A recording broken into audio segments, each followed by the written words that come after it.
Kujtoni si u bë Shqipëria.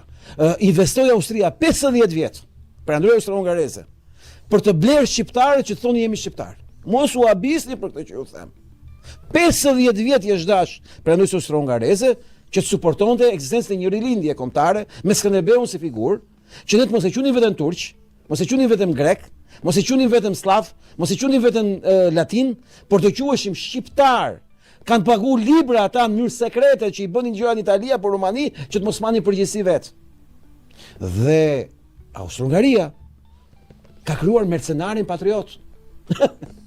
Pra, patrioti që ka gjetur aleatin, se pa garanci se bënte kush njeri sakrificë. Dhe kështu lindi rilindja kombëtare. Mos u habisni. Masidis Prizrenit mori formë tamam kjo që them unë. Sepse edhe koncepti i mitit Skënderbeut, lidhsh me Austro-Hungarinë, jo më kot shpata dhe për krenare ndodhen atje në Vjenë. Se është në vend në vetë Vjena. Pse? Sepse ata e kthyen Skënderbeun ke shqiptarët, kishin harruar shqiptarët.